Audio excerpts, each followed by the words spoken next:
പച്ച നിറത്തിൽ റിബൺ പോലെ കാണുന്നത് ഈ ചെടിയുടെ ഇലകളാണെന്നാണോ നിങ്ങൾ കരുതുന്നത്? എങ്കിൽ നിങ്ങൾക്ക് തെറ്റി. ഇലകളല്ല, മറിച്ച് ഈ ചെടിയുടെ തണ്ടുകളാണ് ആഹാരം പാകം ചെയ്യുന്നത് എന്ന് പറഞ്ഞാൽ നിങ്ങൾ വിശ്വസിക്കുമോ? അതെ, ഒരുപാട് പ്രത്യേകതകളുള്ള പഴുതാര ചെടിയാണിത്. പരന്നതും ചെറിയ കഷ്ണങ്ങൾ കൂട്ടിയോജിപ്പിച്ചതുപോലെ തോന്നിക്കുന്ന ഇതിന്റെ തണ്ടുകൾ കാണുമ്പോൾ പഴുതാരയെ ഓർമ്മ വരും. അതുകൊണ്ടായിരിക്കാം ഇതിനെ പഴുതാര ചെടി എന്ന് വിളിക്കുന്നത്. അതുകൂടാതെ പഴുതാരവാലി, പഴുതാരക്കൊല്ലി, പടം മടക്കി എന്നിങ്ങനെ പ്രാദേശികമായ വിളിപ്പേരുകളും ഇതിനുണ്ട്. മ്യൂലൻബെക്കിയ പ്ലാറ്റിക്ലാഡ എന്ന ശാസ്ത്രീയ നാമത്തിൽ അറിയപ്പെടുന്ന ഈ ചെടിയെ ഇംഗ്ലീഷിൽ centipede plant, tapeworm plant, ribbon bush എന്നിങ്ങനെ വിളിക്കുന്നു. ഈ ചെടി ഒരു നിത്യഹരിത ബഹുവർഷി സസ്യമാണ്. ഇത് ഏകദേശം 1 മീറ്റർ വരെ വളരും. ഇതിന്റെ തണ്ടുകൾ താഴേക്ക് വളഞ്ഞ് വളരുന്ന സ്വഭാവമുള്ളവയാണ്.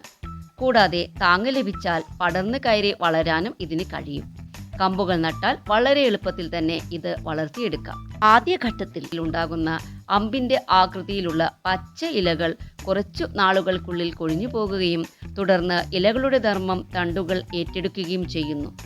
ഇലകൾക്ക് പകരം ആഹാരം നിർമ്മിക്കുന്ന ഇത്തരം തണ്ടുകളെ ഫില്ലോക്ലാഡുകൾ എന്നാണ് പറയുന്നത്. പൂക്കൾ വെളുത്ത നിറത്തിലുള്ളതും വളരെ ചെറുതുമാണ്. ചെറിയ മാണിക്യക്കല്ലുകൾ പോലെയുള്ള പഴങ്ങളാണ് ഇതിന്റെ പ്രധാന ആകർഷണം. നല്ല പ്രകാശം ലഭിക്കുന്ന ഇടങ്ങളിലും തണലിലും ഒരുപോലെ വളരുന്ന ഈ ചെടിക്ക് പ്രത്യേക ശ്രദ്ധയോ പരിപാലനമോ ഒന്നും ആവശ്യമില്ല. തണ്ടുകളുടെ പ്രത്യേകത കാരണം ഇത് ഒരു അലങ്കാര സസ്യമായി വ്യാപകമായി ഉപയോഗിച്ചു വരുന്നു.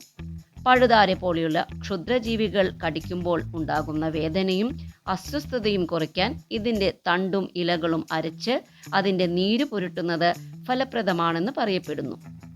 കാണാൻ ലളിതമെന്ന് തോന്നുമെങ്കിലും അതിജീവനത്തിൻ്റെ വേറിട്ട വഴികൾ സ്വീകരിച്ച ഈ പഴുതാര ചെടി പ്രകൃതിയുടെ ഒരു അത്ഭുതം തന്നെയാണ്. നമ്മുടെ ചുറ്റുമുള്ള പ്രകൃതിയിൽ ഇനിയും ഒട്ടനേകം രഹസ്യങ്ങൾ ഒളിഞ്ഞിരിപ്പുണ്ട്. ഇത്തരം കൊച്ചു കൊച്ചു വിശേഷങ്ങളുമായി നമുക്ക് വീണ്ടും കാണാം.